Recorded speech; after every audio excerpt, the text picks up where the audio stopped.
नमस्कार दोस्तों, स्वागत है आपका हमारे चैनल मिस्टीरियस है में, जहां हम आपको डरावनी, रहस्यमयी और सच्ची कहानियों की दुनिया में ले जाते हैं। आज हम लेकर आए हैं एक ऐसी कहानी जो आपकी रूह तक को हिला देगी।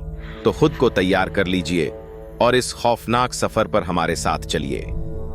तारीख 13 नवंबर 2023। चांद आसमान में नीचे झुका हुआ था। उसकी हल्की चांदनी पुराने और खंडहर हो चुके होटल ब्लैकवुड की दीवारों पर डरावने साए डाल रही थी।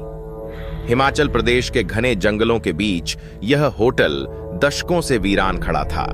स्थानीय लोग इसे शैतानी मेहमान घर कहते थे, जहां रात बिताने वाला कोई भी इंसान जिंदा वापस नहीं आता था।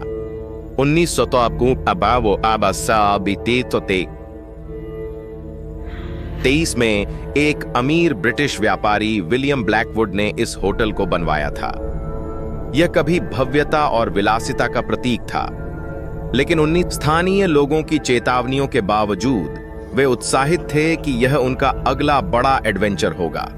जब वे उस ऊंची इमारत के पास पहुंचे तो ठंडी हवा के झोंके ने पेड़ों को हिला दिया और दूर से एक औरत के रोने की आवाज सुनाई दी। कबीर, जो ग्रुप का लीडर था, हल्के हल्के हंसते हुए बोला, यह तो हवा की आवाज होगी। लेकिन उसके चेहरे की घबराहट छिप नहीं रही थी। वे रात 9:30 बजे होटल के अंदर दाखिल हुए। अंदर की हवा भारी थी और सीलन और सड़न की तीव्र गंध ने उनकी नाक जला दी। उनकी टॉर्च की रोशनी ऐसे झपक रही थी जैसे किसी अदृश्य ताकत से लड़ रही हो। वे जब भव्य लॉबी में पहुंचे तो चारों ओर टूटे फूटे फर्नीचर और चकनाचूर झूमर नजर आए। दीवारों पर अजीब चिन्ह देह हुए थे जो किसी प्राचीन भाषा के प्रतीत हो रहे थे। मीरा, जो सब कुछ रिकॉर्ड कर रही थी, फुसफुसाई, क्या तुम लोगों को भी ऐसा लग रहा है कि कोई हमें देख रहा है? उसी वक्त ऊपर की मंजिल से एक जोरदार धड़ाम की आवाज आई। रिया ने घबराकर अर्जुन का हाथ पकड़ लिया। यह क्या था? उसने कांपती आवाज में पूछा। कबीर बहादुर बनने की कोशिश करते हुए बोला, चलो चलकर देखते हैं। मजबूरी में सबने लकड़ी की चरमराती सीढ़ियां चढ़नी शुरू कर दी। दूसरी मंजिल पर उन्हें कमरा नंबर 207 मिला, जिसकी दरवाजा आधा खुला हुआ था। अंदर झांकते ही उनकी रूह कांप गई। कमरा वैसा का वैसा था जैसे समय ने उसे छुआ ही न हो। धूल भरा बिस्तर, एक पुराना शीशा और साइड टेबल पर रखी एक डायरी। विक्रम ने वह डायरी उठाई और पढ़ना शुरू किया। वह डायरी क्लारा ब्लैकवुड की थी, जो विलियम की पत्नी थी। डायरी का आखिरी पन्ना 12 मार्च 1935 की तारीख का था, जिस रात उसकी हत्या हुई थी।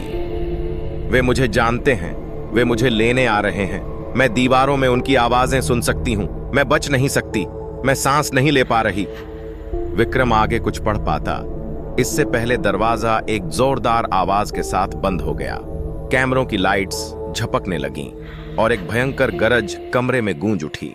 समूह डर के मारे दरवाजा खोलने की कोशिश करने लगा, लेकिन दरवाजा टस से मस नहीं हुआ। अचानक कमरे का तापमान गिरने लगा और दीवारों पर बर्फ जमने लगी। शीशे में एक परछाई दिखाई दी क्लारा की। उसकी आंखें खोखली थीं, चेहरा सफेद और होंठों से खून टपक रहा था। वह फुसफुसाई, तुम्हें यहां नहीं आना चाहिए था। समूह चिल्लाते हुए कमरे से बाहर भागा। जैसे ही वे बाहर निकले, दीवारें खून जैसी लाल हो गईं। अब होटल का हर कोना बदल चुका था। गलियारे लंबे और अंतहीन हो गए। दीवारों पर बने चिन्ह हल्की रोशनी में चमकने लगे और चारों ओर कानों में गूंजती फुसफुसाहटें सुनाई देने लगीं। भागते हुए वे डाइनिंग हॉल में पहुंचे। वहां एक विशाल टेबल थी जिस पर सड़ा गला खाना रखा हुआ था। एक पुराना ग्रामोफोन अपने आप बजने लगा। मीरा ने दीवार पर लटका एक पुराना पोर्ट्रेट देखा। उसमें विलियम ब्लैकवुड, क्लारा और एक छोटी बच्ची थी। यह बच्ची कौन है? मीरा ने पूछा। जवाब में एक बच्चे की हंसी पूरे हॉल में गूंज उठी। हॉल के कोने में एक छोटी बच्ची प्रकट हुई, जिसके हाथ में एक टूटी हुई गुड़िया थी। उसके चेहरे पर अजीब सा डरावना विकार था और उसकी आंखें पूरी तरह काली थीं। वह बोली, मेरे साथ खेलोगे? विक्रम, जो समूह को समझ आ गया कि यह होटल एक जाल था। क्लारा, एमिली और बाकी आत्माएं होटल में फंसी हुई थीं और अपनी मौत को बार बार जीने के लिए अभिशप्त थीं।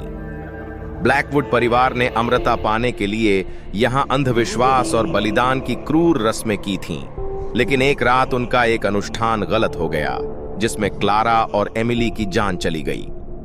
विलियम रहस्यमय तरीके से गायब हो गया, लेकिन उसने होटल को एक श्रापित जगह में बदल दिया। आत्माएं अब और अधिक हिंसक हो गईं। उन्होंने विक्रम को अंधेरे में खींच लिया। उसकी चीखें पूरे हॉल में गूंज उठीं और अचानक शांत हो गईं। बाकी चारों बेतहाशा भागने लगे। वे किसी तरह बेसमेंट में पहुंच गए। वहां एक वेदी थी जिस पर सूखी हुई खून की धारियां और हड्डियों के टुकड़े पड़े थे। यहीं पर सब कुछ हुआ था, कबीर ने कांपते हुए कहा। उसी वक्त क्लारा फिर प्रकट हुई। उसका चेहरा गुस्से से विकृत था। उसने कहा, जो उसने शुरू किया था उसे पूरा करो, और वेदी की ओर इशारा किया। कबीर ने मना किया, लेकिन आत्माओं ने उन्हें घेर लिया। डर के मारे समूह ने दीवारों पर खुदे प्राचीन मंत्र पढ़ने शुरू किए। जैसे ही मंत्र खत्म हुआ, जमीन हिलने लगी और तेज रोशनी से पूरा कमरा जगमगा उठा। जब रोशनी फीकी पड़ी तो आत्माएं गायब हो चुकी थीं, लेकिन विक्रम भी कहीं नहीं था। बाकी दोस्त लड़खड़ाते हुए बाहर निकले। सुबह की पहली किरणों ने जंगल को रोशन कर दिया था। उन्होंने कसम खाई कि वे इस बारे में किसी से बात नहीं करेंगे। जैसे ही वे अपनी कार तक पहुंचे, रिया ने पीछे मुड़कर होटल की ओर देखा। कमरे नंबर 27 की खिड़की पर क्लारा खड़ी थी। उसकी आंखों में एक खतरनाक मुस्कान थी। उस रात का रिकॉर्ड किया गया फुटेज कभी अपलोड नहीं किया गया। कुछ हफ्तों बाद कबीर को सपने आने लगे, जिनमें एमिली फुसफुसाती थी, वापस आओ। मीरा को अपने अपार्टमेंट में वही ग्रामोफोन की धुन सुनाई देने लगी। और जब उनकी होटल यात्रा की सालगिरह आई, अर्जुन अचानक गायब हो गया। उसके बेडरूम की दीवार पर बस एक शब्द लिखा हुआ था, ब्लैकवुड। होटल ब्लैकवुड का श्राप अब भी जारी है। कुछ जगहें अपने कारण डरावनी होती हैं। उत्सुकता कभी कभी आपको ऐसी दहशत में फंसा सकती है जिससे बच पाना नामुमकिन है। अगर आपको हमारी ये खौफनाक कहानी पसंद आई तो हमारे चैनल मिस्टीरियस है को सब्सक्राइब करना न भूलें। वीडियो को लाइक करें, अपने दोस्तों के साथ शेयर करें और कमेंट सेक्शन में हमें बताएं कि आपको यह कहानी कैसी लगी। ऐसी और डरावनी और रहस्यमयी कहानियों के लिए जुड़े रहिए मिस्टीरियस है के साथ। अगली बार फिर मिलेंगे एक नई कहानी के साथ। तब तक सुरक्षित रहें और रहस्यों से बचकर रहें।